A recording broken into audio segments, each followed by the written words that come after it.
Good afternoon, everybody. Welcome to this webinar organised for CPA members about the transition from red diesel to white diesel.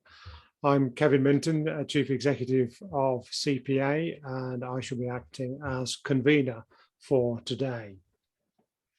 So first of all, let me just talk you through what the timetable will be for today. After an introduction from myself, we'll have an overview of the process so far and development of the guidance from my colleagues at CPA. And then we'll move on to the main part of the webinar, which will be questions and answers with two representatives from Revenue and Customs.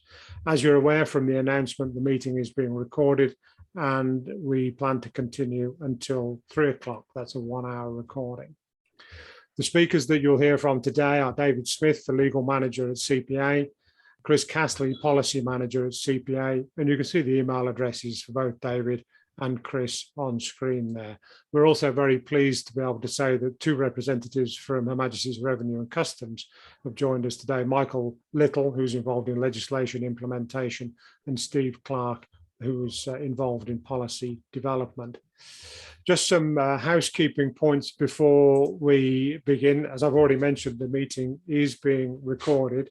We're doing that for a couple of reasons. One is so that we can review all of the questions and answers after the event and make notes of those things and make them available potentially as FAQs for CPA members. We'll also plan to make the recording of the webinar available online so you can review it at a later date. And after a suitable period of time, we'll make it available to other people within the industry who aren't CPA members. As you can see, this is the normal Zoom call, so I'd really appreciate it if everybody followed the normal Zoom protocol. We've got over 120 people, 120 exactly people on screen at the moment. So please keep your mic muted. When we come to questions and answers, that will be the time to unmute your microphone. You can use the chat function to pose questions, and myself and Chris and David will be keeping an eye on the chat function, and we hope to be able to cover all of those. We will make a record of the chat function before the end of the webinar, and if we're unable to come back to your question during the webinar itself, then we'll try to do that after the webinar has finished. As is always the case with events organised by ourselves, please be mindful of the restrictions of the Competition Act and similar legislation. That means that we mustn't talk about anything which might have a bad effect on free competition in the market for hired equipment. So any discussion over rental rates or market sharing or geographical territory sharing, we mustn't discuss any of those subjects. So I think that's all from me in terms of housekeeping. I'll just give a quick overview now, if I may, as to the process as we have seen it up to this point. So the process started for us back in 2018 when we first heard from DEFRA and from Treasury about the potential for the removal of the rebate of the red diesel. And in March 2020, that actually turned into an announcement from Treasury that there would be a formal review.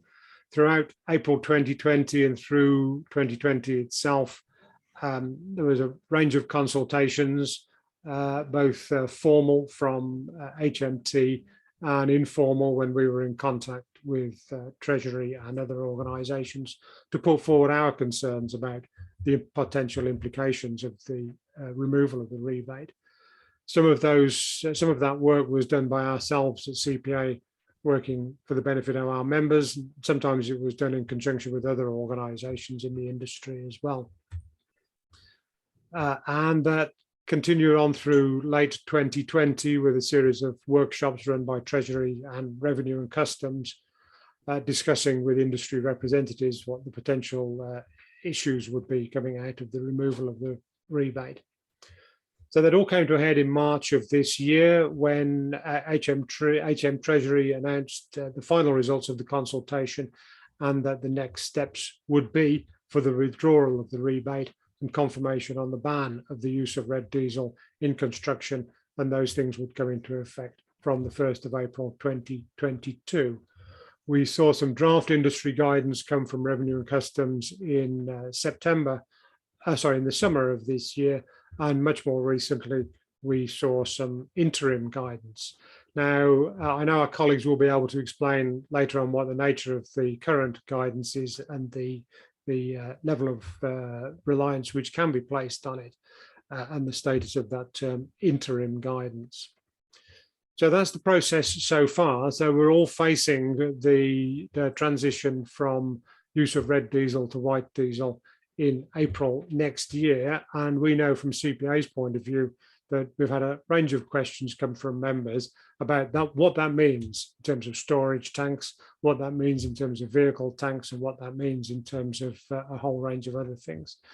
So now I'm going to hand over to Chris Castley and David Smith, my colleagues at CPA, who will talk us through their perspective on the issues so far. So Chris and David, I shall hand to you and stop sharing. Brilliant. Many thanks, Kevin. Hopefully everyone can hear me here. Just for the avoidance of doubt.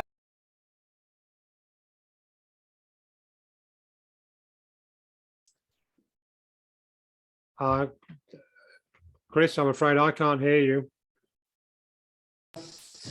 There we go. Yeah, is that coming through okay? That's coming through good now. Yeah. Thank you. Okay, yeah. You will have Chris Castley on screen. That's actually a colleague from HMRC, Michael Little. We're actually in the same room at the moment, so that's why I'm coming across as muted, and yet you can hopefully hear me. And I'm joined here by David. Yes, basically just a sort of a brief overview, really, of the work that CPA have done, as Kevin has already indicated. We've been in discussions with Treasury ever since this process started back in March 2018 with the budget.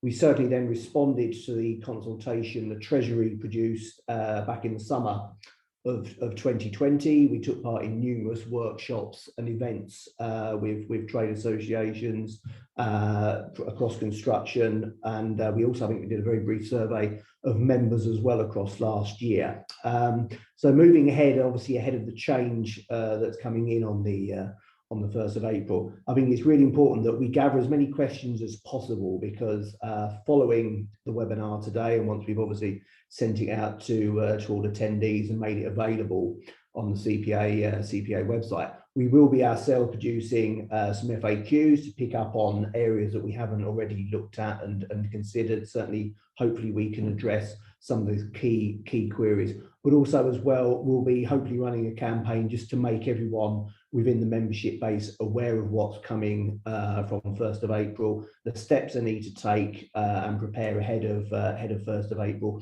and obviously the enforcement regime, what to expect come 1st of April once we have the switch to white diesel. And of course, I think the questions that certainly myself and David have had have been around, dual use machinery, that kind of thing. What can you expect if something's being used in agriculture, and also in plant hire, in constructions, issues like that. So that's really sort of where we stand at the moment.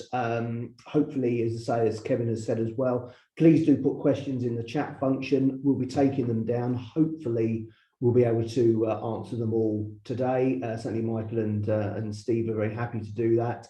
If not, we can obviously address them later on as well. You've got our email addresses. David and I are very happy to take calls, emails regarding the issue, and obviously other areas as well we can pass on to colleagues from HMRC. But I think for the moment, that's it from me. I will now pass back to Kevin.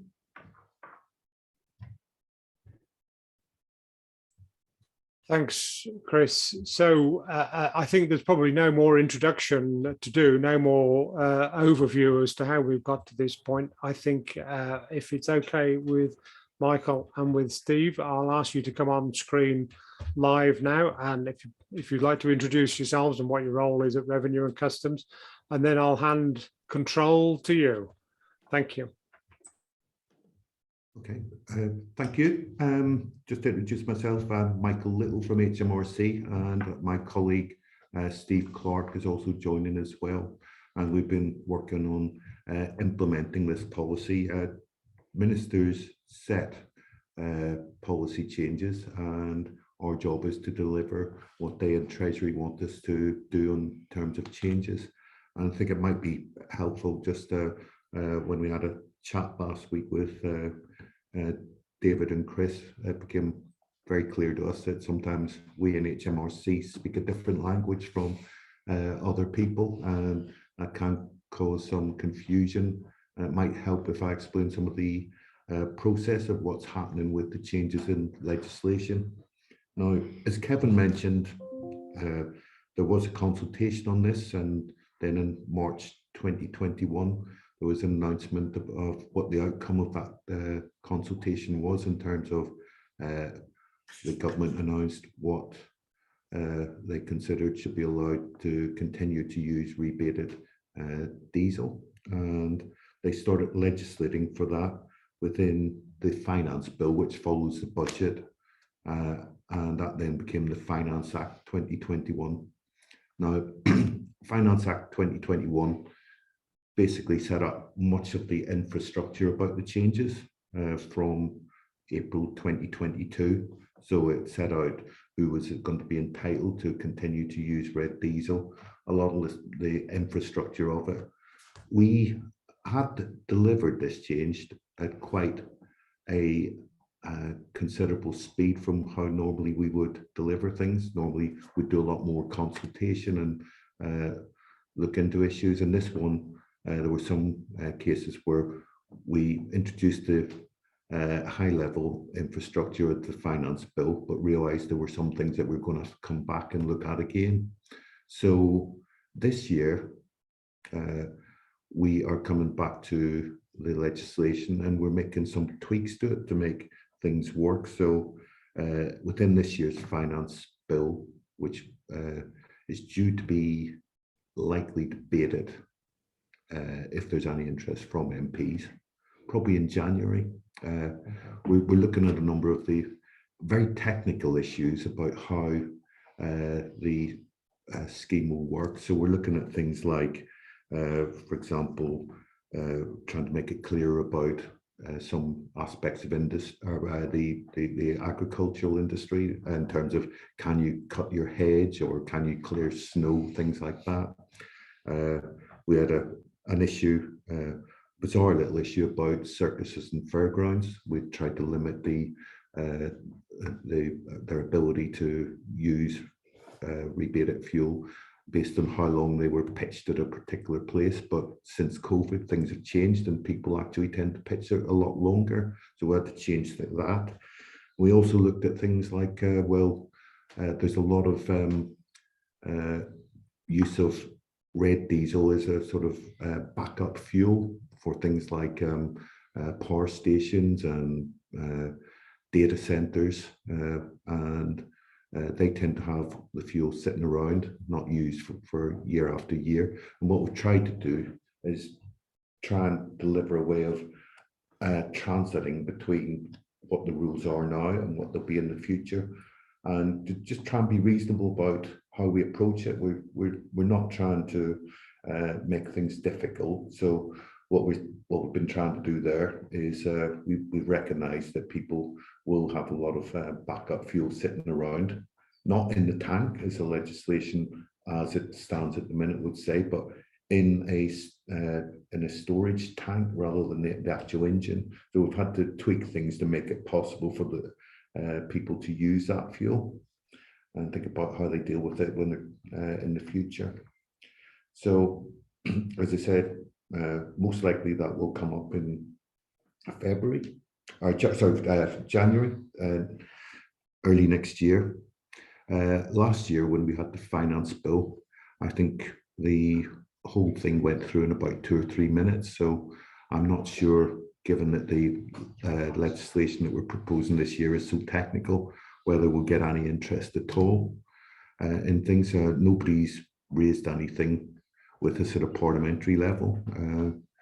And I think the government is on a bit of a win-win in terms of how it's selling this, because it's a double-edged thing for them. On one hand, they're saying that reducing the amount of diesel that we're using will help us achieve some targets within things like COP26, COP27.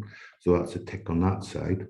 the other side of it is that the Chancellor will get an extra £1.5 billion a year from reducing the ability to use red diesel to a smaller group. So things have been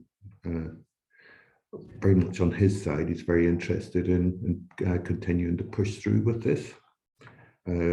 We haven't really had anybody pushing in terms of saying, oh, we really think something like the construction industry should be allowed to use whatever it wants. And I think it's likely to be opposed anyway by the government if that happened.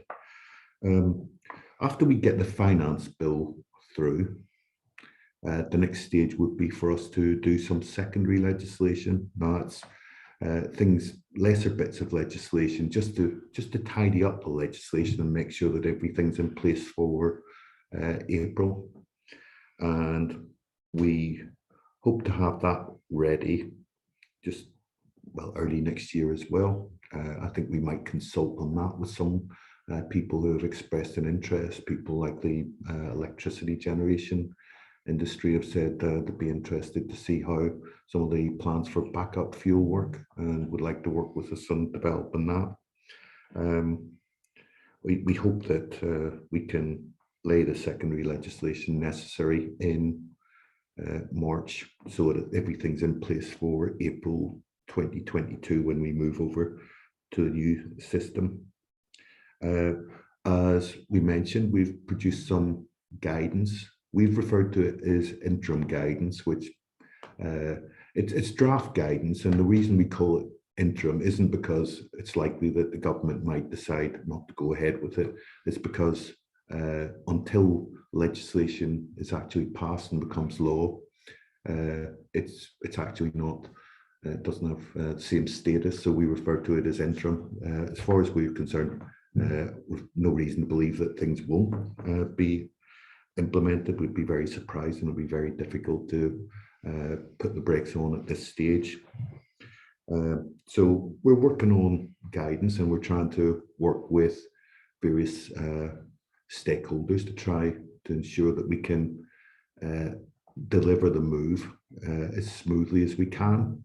And in the interim guidance, we've said that we intend to take a pragmatic approach to how we deal with compliance. And I think people ask us, what do you mean by pragmatic? And I think the best way to just describing that is our job is not to run after everybody and make sure that there's absolutely no red diesel in their tanks after 1st of April 2022. We realise that with all sorts of machines and vehicles, there will be different rates of use and different reasons why there might be more or less red diesel in the engine after April 2022.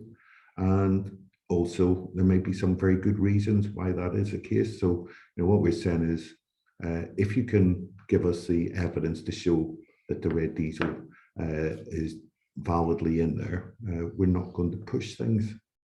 But at the same time, we also have a duty to make sure that people do comply, and that we don't get pushback from ministers or others saying people are taking advantage of the transition and continuing to use red diesel when they're not. So really, it's a matter of we will be pragmatic about how we approach things, but our aim is not to sort of have a field day on people, and we won't be cruising up and down high streets checking to make sure that there's no red diesel in vehicles that should no longer have it. Now, what we're proposing to do is that Steve and I will take questions from you. We hope that we'll be able to answer most of them. If you come up with something that we've never heard before and we can't think of what the answer to that is, we'll go away and then we'll come back to CPA with an answer to that question. But we hope that that's not the case. So I welcome any questions you want to put to us now, and we'll take it from there. Thanks very much, Michael. So we have had some questions come up on the chat, but what I'd like to do is to deal with the main questions around transition from red to white and the practical measures around that first of all, and then we can come back if we have time to the wider taxation and duty issues around white diesel and HVO. So looking at the chat function, I'll pick up on the first question, which is coming from Tim Ambridge. Tim, with your permission, I'll just read this out. Will we have a transition period after April the 1st? Michael, Well, view on that? as was said in the guidance, we are taking an approach of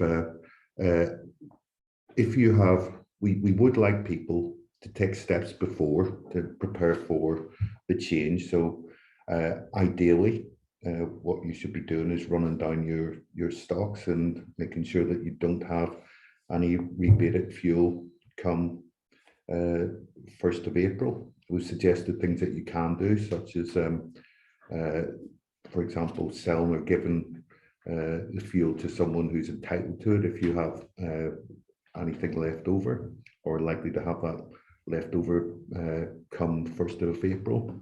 We've also suggested you might want to get in contact with a registered dealer in controlled oil and see if they would purchase it back or if you can give it to them.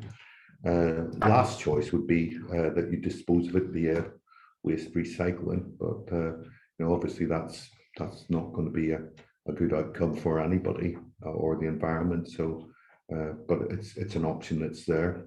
So we have said basically, if you have red diesel in your engine before 1st of April, you can run down and use that, but we would like to see proof that you, one, that you're entitled to use it, and second, that the fuel has been put into the engine well before 1st of April.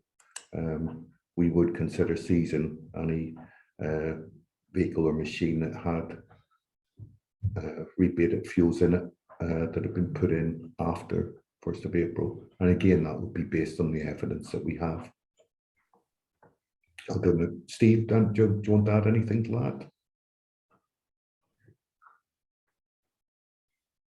Hi, sorry, I'm just my set there. I think I'm probably a bit too close.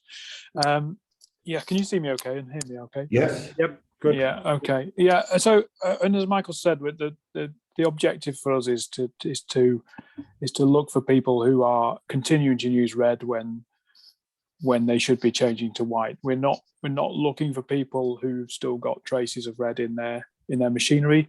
And Treasury were very clear that they didn't want people to have to flush out their machinery when the cutover happened. Now, how long certain types of equipment are going to have traces of red in their machine in their systems will vary from machine to machine, how it's used, etc. So it's certainly there's no hard and fast rule that we can apply to that. We would need to just talk to the users of them and be looking for that. So, but our main concern, as I say, is that you run down your stocks, switch to using white, and show us that you've done that. And that's what we'll be looking for. The people we will be taking action against are those who've not made those efforts. Yeah, just to add to that, we have come across instances in the power generation industry where some people have stocks of fuel that they've held for 5 years, which have not used, but they're required to hold on to them. So there's a lot of variation across different sectors. Okay, thanks, gents. Again, looking at the questions and staying for the moment on those questions which are directly relating to the guidance and the rules around transition as we see them right now. A question about the scope and applicability of the change. So Douglas Reed asks about their company fleet of mobile cranes. Main areas of business are house construction, onshore wind turbine erection, petrochemical, oil and gas, and heavy industry. Are those areas of operation also subject to the change from red to white? we have produced, and I suggest that public and others read it. It's a check when rebated fuel can be used. The things that you're mentioning there, they seem very largely to be construction, and that's not an accepted use. So I think most of those seem to be things that they're not covered, are clearly not in that list. So please do look that up. You just Google check when rebated fuel can be used. You'll see the list of what is accepted, what will be able to continue using rebated fuel.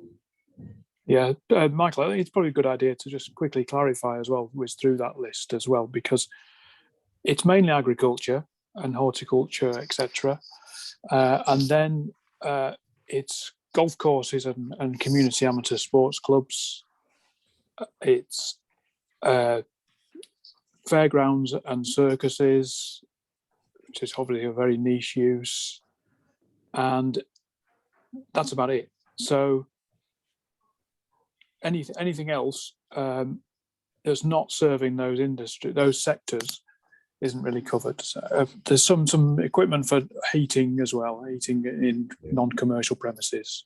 You've just reminded me of a point as well, probably another one of those instances of us speaking a slightly different language and maybe needing to explain what we mean, but you'll see that there's special vehicles in there, and it says digging machines, mobile cranes, but it's vehicles that are used for specific purposes. So it need to be used in agriculture, etc., or any of the other uses where it could be used. But it's not just because you've got a digging machine that it would be seen as an accepted vehicle.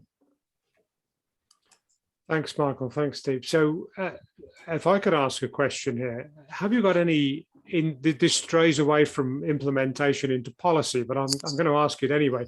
Do you have any insight as to why the requirements or the change applies to construction, but not to agriculture and marine and fairgrounds and those other industry sectors? Do you have any insight into that, which could help our members understand why construction appears to be being treated unfairly? The decisions about what was accepted are made by Treasury ministers, and often I think a lot of this comes down to which MPs are lobbying ministers and saying that we need to consider particular sectors. So I think for that reason, that's possibly the reason why a lot of the agricultural vehicles are covered in it. You'll also see, bizarrely, a lot of MPs were very interested in golf clubs. So that sports clubs and golf clubs made it into the accepted vehicles as well, in terms of if you used vehicles used there. But again, I think that's mostly down to lobbying. Yeah, I think that the government has set out the reasons why it came to the decisions it did, and the list that it did in the consultation response document. So that's available online if you Google, I think, treatment of rebated fuels. I think, for example, there was something about the amount of emissions produced in construction that had some influence in that as well. The inner city congestion from building sites, and that had some influence, for example, on that area. Okay, thanks, both. We've had questions about references to a couple of documents. So what we'll do at the end of the webinar is collect the direct web links for the documents which Michael and Steve have referred to, and we'll send links to those to all of the participants here.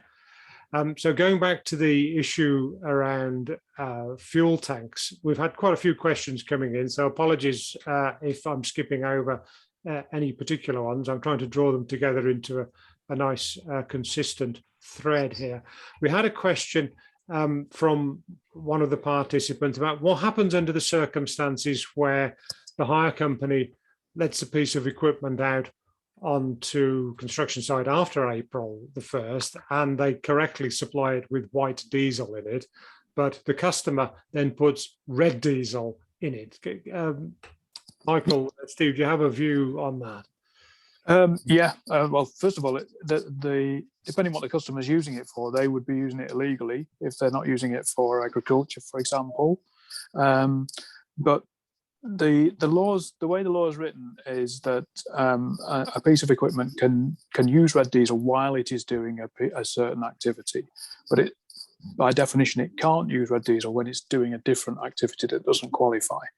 So if, for example, our teams were to test a machine doing a job that didn't qualify, and there were traces of red diesel markers in there, that would then be liable to seizure. So anybody hiring out equipment needs to be aware that the right fuel has to be in the machine at the right time. Now, that's clearly difficult for equipment that can change between uses. And in some ways, that's a concession that we've made under this law, because what the government wanted to do was to protect the entitlement of agricultural vehicles and the agricultural sector in general. But also, it was pointed out by the agricultural sector that they sometimes make use of machines that are not agricultural vehicles. So that's why the special vehicle category, when used for agriculture, was added in. So that does mean there's a potential for those vehicles to do that. But there is that difficulty when you're switching use between that. And just as we have a situation now where if somebody hires a car, if they put the wrong fuel in, when it comes back, that car is still running illegally on that fuel. So it's the responsibility of the people hiring it out to make it part of the contract of hire which fuel you put in. I assume you do that already with things like you can't put the petrol in a diesel machine, etc. And it's the responsibility, it's part of the contract, the terms and conditions of the contract hire. Now, that means an option for people is either make sure people use white diesel all the time, so it doesn't have red diesel in it when it's not allowed to be having red diesel in it. Have machinery that is only available for qualifying uses, so it can run on red diesel. Or if you want to change the uses, you're going to have to be aware that you'll need to remove the traces of red diesel from it when it moves to a different use.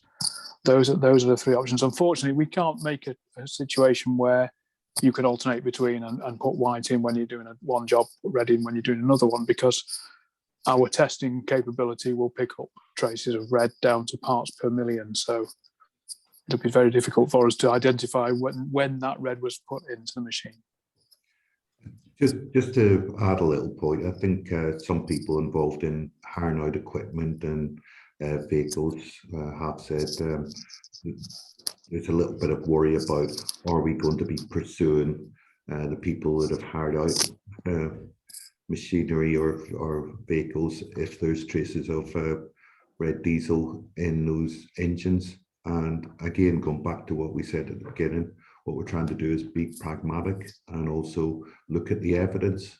So it's important that you'd be able to explain if something turns up in an engine that shouldn't have red diesel, why those traces are there and what actions you've taken on that. And that being the case, I think you would expect us to be not pursuing seizure on it. Thanks, Jen. So my understanding of it is that the offence is committed at the point of use, and therefore your scrutiny would be at the point of use, be it on a construction site or in a farmyard where a building is being erected, or in a farmer's field, wherever the case may be. So a rental company would be well advised to make sure they've got a clear, demonstrable trail of evidence to support the fact. And also, as Steve has said, take action to ensure that your customers know about what the rules are. Yes. And that, for example, you might want to consider if it's the customer's fault that they put it red diesel in the engine when it shouldn't. Maybe you'd want to put something in the contract saying that they would have to pay for flushing out of the engine as a result of that. Yeah, thanks. So just for the avoidance of doubt, we might have a tractor which could be used for agricultural purposes or for construction purposes. That's actually the nature of the machine is not the determining factor. Just for the avoidance of doubt, it is the use to which it is put, which is the determining factor. You've got to make Yeah, the vehicle and the use. Okay, thanks. Thank you for clarifying that. Right, we've had a lot of other questions around the Keep going now. the rebated versus not rebated class of use. And I think what I'd like to do is to move on to a different form of question now, and that is around HVO, hydro-treated vegetable oil, and its potential position here. Does HVO, hydro-treated vegetable oil, enter into your thinking around these issues at all? Okay, I can come in on that one.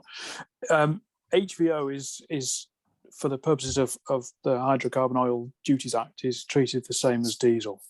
So it takes the same rate as diesel, whether that's, if it's at the rebated rate, it has to be marked. If it's at the full rate, it doesn't have to be marked, and it pays the full road fuel rate. So the same changes here apply to HVO as well.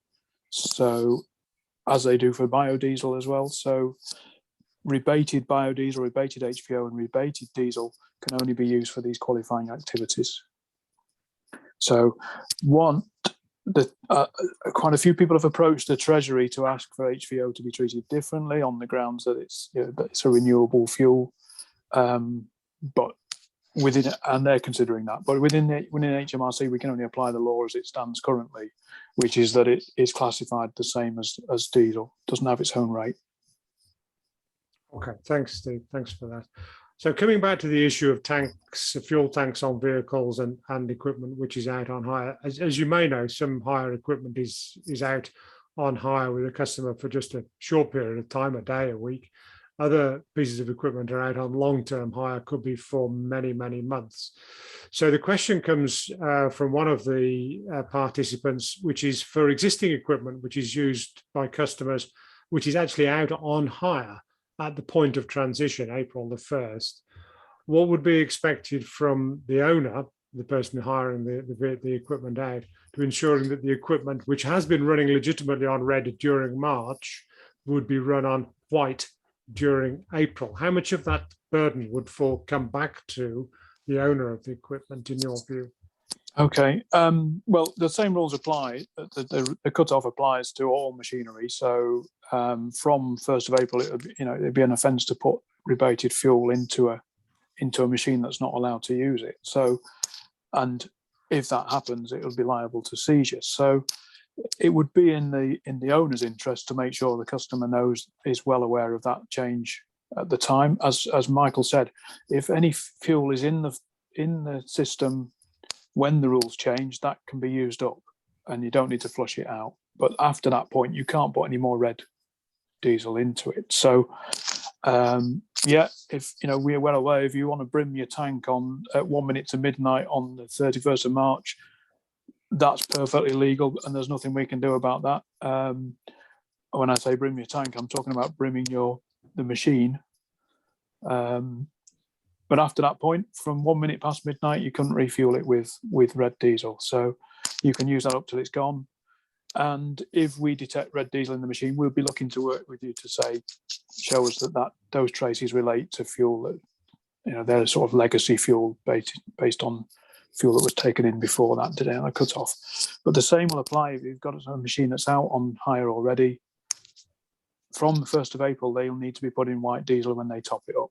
So it's, as I say, the presence of the marker in the fuel tank makes the machine liable to seizure, regardless of who owns it. So, it's in the owner's interest, obviously, to protect their equipment with contractual terms and information.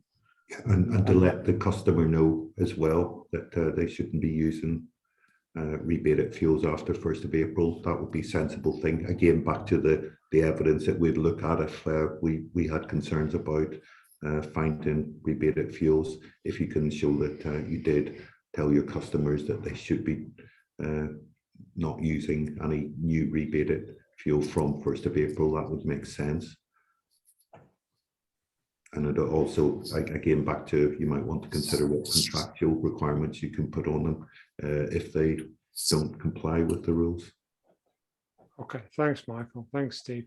So moving on from that, or developing that, if a machine, the question has been asked, if a machine is seized by Revenue and Customs because it's got red diesel in the tank after the transition and evidently has been filled with red diesel, and it is not entitled to be using red diesel in those circumstances of use. So the equipment is seized. The owner has now had their piece of equipment seized, potentially through no fault of their own. Can you give any guidance on how long it would take for the machine to be recovered back to the owner after seizure? It's usually almost immediate, and our officers can set the fee. Usually, it's a combination of the two penalties for taking into fuel into the tank and using the fuel, which is a total of £500, plus a notional amount relating to the duty on what would have been a full tank of fuel at the difference between red and white diesel. But we've also that's the standard restoration fee. But what we can also do is we can vary that restoration fee or even waive it altogether. And I would imagine in the early stages we're going to be doing a lot of that, where we will educate people into what needs to be done, and we will return equipment. We do that already for hire companies now, because you will get hire companies who will hire vehicles out that are required to run on road fuel, and the hirer of the vehicle will misuse red diesel in it. We'll still seize those vehicles, but we restore them to the owner, and we usually restore them with no charge. Okay, thanks, Steve. Thanks, Michael. So we've had a question around testing, and I'll just, from Steve Jones to everyone, so much reliance is placed on testing in all of the regime. Michael, Steve, you spoke about detecting a parts per million. The question is, what is the threshold? How will you have definitive proof that the vehicle has been run on rebated fuel if the fuel currently in the tank is only minimally failing the test? Can you talk through those tests, please? Yeah, I can do. The tests will detect very low levels of marker, and the reason for that is that there are a lot of criminal gangs who will attempt to launder the markers out of fuel and pass off rebated fuel as road fuel, as white diesel. So our systems test it to very low levels so that we can identify where that's happened. Now, when you've got a situation where fuel is in a tank and has been mixed in with white, you would expect all the markers, because there are several markers in the marker sort of cocktail, and you would expect them all to be at the same proportionate level, which shows that there's been a mixture rather than a laundering, because a laundering technique will not remove them all to the same extent. So we can detect the difference between that. But what we also will know is the proportion would be high if somebody's still running on red. You would expect after the longer time goes on, we would expect to see much lower concentration in the tanks. If the reason for that is that it's still what I described as legacy fuel relating to use before the changeover. So, but all businesses are expected to keep records of their fuel purchases and their fuel usage. So they should be able to show us that they've been buying white diesel, they've been using white diesel, they're storing white diesel. And as we said before, we're looking to see that you've changed over to using white diesel. We're not looking to see, we're looking to take action against people who haven't changed to using white diesel. So, work with our officers, show them that you're running the vehicle routinely on white now, and so that we accept that any chases left in the machine relate to previous use. The situation is different than we've got with road vehicles now, because there's a zero tolerance in the law. If you've got marked fuel in your vehicle or your machine, that is illegal, and that's still going to be the case. But we have to deal with the fact that there wasn't a requirement, there won't be a requirement to flush out tanks to remove all traces. So that requires a pragmatic approach on our part. Thanks. I think we can't emphasize enough the importance of evidence that you can show us, just to demonstrate what these circumstances are, and that will influence how we deal with the situation. Thanks, Beth. So in terms of evidence, and in terms of a hire company as owner of equipment with machinery which is going in and out and potentially going in and out of different circumstances with different customers, I've seen from some of the comments and questions coming up on the chat function that the concept of the rental company, the owner, carrying out tests on the fuel that is returned to them is starting to arise. So if the rental company lets it out with white diesel in, but they suspect or they want to feel comfortable that the customer has not been putting red diesel in, is there a test which the hire company can use to measure the proportion of red versus white in the tank? Is that something which is commercially available to rental companies? Difficult to say whether it's. I assume there are laboratories that would be able to do that test for you, because it's a sort of laboratory test where they test the component parts of the fuel. Obviously, the main test would be a visual test, because unless it's been laundered of the marker, which again is difficult for anybody to see because the colour's gone from it. But if it's just a case of using red diesel when they thought they should be able to use red diesel, or even deliberately misusing it, you should see a coloration, the pinkish colour, the reddish, orangey colour in the fuel. So that visual test would probably be the easiest one to do. Just draw a sample and have a look at it yourself, and then if you're in doubt, I think if somebody laundered the marker out of it and returned it to you, that's going to be difficult for you to tell that. Yeah, that's a different issue altogether, I think. Yeah. Okay. Thanks. So moving on then to the issue around storage tanks rather than vehicle tanks or very small storage tanks that we've been speaking about. Talking about large storage tanks. And the question is asked about a 23,000 litre storage tank, which would take some time to be refilled and many times to sort of flush through.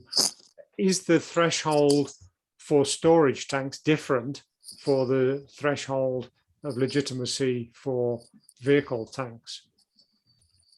Well, it is in a way, because you can't put any red diesel into your machine after the 1st of April. So if you've got a tank that's still got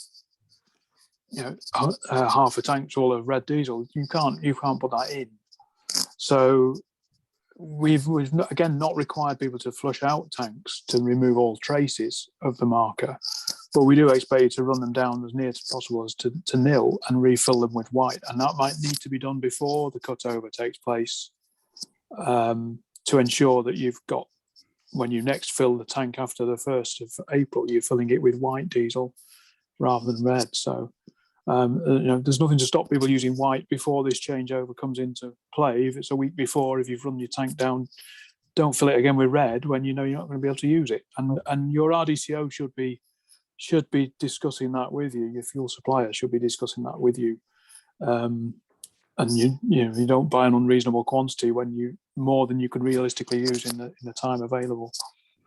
I think somebody asked that question, I saw it flash up just about, well, why don't we do something via RDCOs? And we are in fact doing that. We're telling RDCOs that they should be questioning if you're approached by somebody who says, can I have 1 million litres? And you know that I'm just not going to be able to use it. And you shouldn't be giving fuel to somebody like that. Okay, thanks. A different approach question by Sean Leinster. If they have a small stock of red diesel on the 31st of March, where the duty has been paid, can they legitimately use it after the 1st of April? When you say duty, what duty do you mean? Do you mean the rebated amount or full duty? Yeah, I think from Sean, unless you want to clarify that I've got this wrong, and that is that the duty has been paid on that red diesel to bring it to the same level of duty as if it had been white diesel. Sean, tell me if I've got that wrong. I think Sean just flashed up that you've got that right. You've got it wrong. Okay, yeah. So if you've got what we're saying is, if you've got a large quantity that you can't reasonably use up, and you make a case to us that is your situation, that you can't use by the end of March, and you can't reasonably dispose of it before switching to white diesel, we've asked that you contact us before the 14th of January to let us know that you're likely to be in that situation, and then we'll monitor that with you. But what we can do is, if we're satisfied there's no option for you and there's a large volume there, we may give a license to use up that quantity. But before you do that, you'd have to pay us the duty difference on it, which is 46.81 pence a litre. So. Yeah, the criteria for allowing that would be quite difficult as well. We really would have to be persuaded that there was absolutely no other option, and that you considered every possible way of dealing with it, as we said, like trying to sell it to somebody who's still entitled, or giving it away, or approaching RDCOs. Okay. Yeah, and also we wouldn't expect you to be talking about a volume that you bought, say, next week, because we would have expected you not to buy fuel when you know that time's running out to use it. Okay, understood. Thanks. So we've spoken about, you've mentioned RDCOs a couple of times now. Can you talk through briefly what you're doing with RDCOs to ensure that they are not, they're not making the problem worse for the consumers, that they are actually supporting consumers? Okay, well, nothing's changing from RDCO's point of view, really, because an RDCO is approved to deal in controlled oil in a way that helps us protect the tax system. So they have a responsibility to supply controlled oil only to people with a legitimate use for it, and that remains the same. Obviously, what's changing is the people with a legitimate use for it is shrinking quite dramatically. We estimated at the time of the consultation about 70% of the red diesel use will fall away with this change. So there's still a clear set of rules about who can use red diesel in what circumstances. So the job of an RDCO is still to, when somebody comes and place an order, is to ask them what they're using it for. Now, in the case of many of the uses that are losing their entitlement, they've been supplying them for a long time legitimately, but they will know what they were supplying them for, and that use is no longer allowed. So we would expect them to question any orders from those sort of people. And yeah, that's it really. They keep their records. They employ the same due diligence as they do now. Yeah, I think definitely, as far as RDCOs are concerned, the compliance action we would take against them would be quite serious. They'd lose a right to be RDCOs for a start if they weren't complying with what they're supposed to do. So there's a lot at stake for them. Okay, thanks both. We're starting to come towards the end of our allotted 1 hour now, but I'd like to go right back to the first question, which was actually asked by Tim Williamson. Tim, thanks for being so very patient here. Right now, our understanding is that under normal circumstances, a supply of red diesel from the plant company, or from the plant company, the plant owner, to the customer on site, if it's below 2,300 litres a year, it falls below a de minimis threshold, and a 5% rate of VAT is charged. David or somebody tell me if there's any element of that which is incorrect. Will that de minimis threshold be available for white diesel after the transition? We would need to talk to VAT colleagues about that, but I saw that question flash in at the beginning, and I had a quick look on our guidance online on that, and it only applies to non-rebated fuel, sorry, so rebated fuel that gets that 5% rate. So that is red diesel. So as far as I can see, white diesel would still pay the 20% rate regardless of the quantity. So. Yeah, we follow the VAT rules on this, and if it's not lower rate. No, as far as I'm aware, it's the supply of white diesel will be subject to 20% VAT. Yeah. Okay. So no, there are no parallel changes due there. Okay, thanks very much, gents. I know we've skipped over I've had to skip over quite a lot of the questions that we've had in chat, but we will save the chat before I close the Zoom call itself. And that means that we will be able to come back to those people who asked the questions and see if we've been able to answer them satisfactorily during the Zoom call itself. So before I close at 3 o'clock, I'd just like to turn back to Michael and to Steve to ask if you have any summary which you'd like to give or any closing statements before we finish.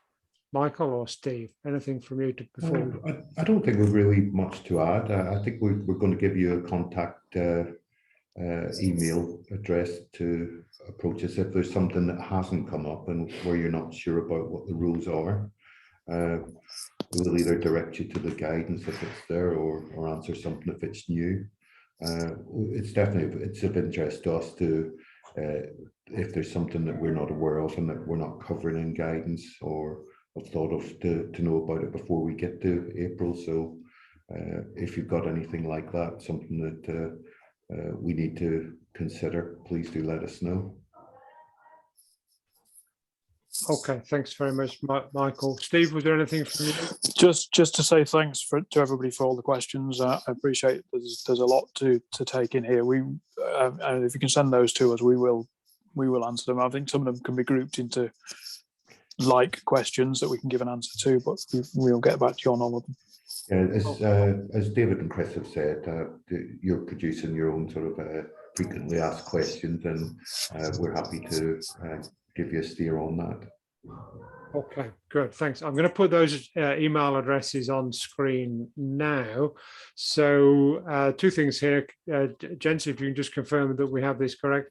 For companies with a large volume of rebated diesel in reserve, if you're concerned you're not going to be able to use it all, contact oils@policymail.hmrc.gov.uk, and other red diesel inquiries, particularly those on the right to use it, red diesel entitlement, all one word, at hmrc.gov.uk.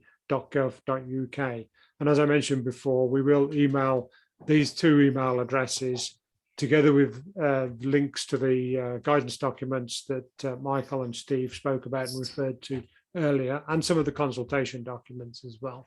We'll email that out to all participants who have registered, together with contact numbers, sorry, not contact numbers, contact email addresses for ourselves at CPA. So I'll stop. If I could just clarify on that first point as well on that that last screen, that first point about it, if you're concerned you'll have volumes in stock at the 1st of April. If if you'll have, I think we have to say you've got very large volumes in stock as well, but also if despite your best efforts to run it down, you expect to still have some. So we still, like I say, that doesn't preclude you from our intent, that you run down your stock to the best of your ability. Okay, very good. Thanks for that clarification, Steve. So I'll come back around now just before we close to Chris. I can see you on screen there, and David, I know, was sitting just to your right. Chris and David, did you want to have any final words before we close? No, what we'll do is make sure that I see, so obviously questions around fuel theft, that sort of thing have also come in, but we'll be dealing with those ones separately. Regarding CPA FAQs, hopefully we'll be getting those published early parts of the new year, but as I've said already, obviously David and I. We are around if you want to give us a call, email us. We're very happy to answer as many questions as we can within, obviously within our knowledge base at the moment, which admittedly is expanding at the moment. I know someone's got questions around running their own plant in depots as well, if that's red or white. We'll make sure that we get those answers to you, but otherwise, obviously, it's an ongoing situation. I think as many questions as we can answer as possible, and any queries that you guys have got would be great, and we'll make sure that we either pass them on to the guys at HMRC or obviously answer them ourselves. But as Kevin says, we will be recording this. We will be making sure that it's sent out, and questions that we're not able to answer, we'll endeavour to make sure that we can get the answers to them. But otherwise, I think that's it for the moment. Thanks, Kevin. Okay, perfect. Thanks, Chris. In which case, thank you from me to everybody who's come on. Thank you for your patience and your willingness to ask the questions, and for the fact that you've been very courteous with our guests from Revenue and Customs. Thanks particularly then to Michael Little and Steve Clarke from Revenue and Customs for explaining all of those issues and being willing to sit in front of this panel of over 100 plant owners. Really appreciate your time and willingness to contribute there. Thank you, everybody. The webinar is now closed.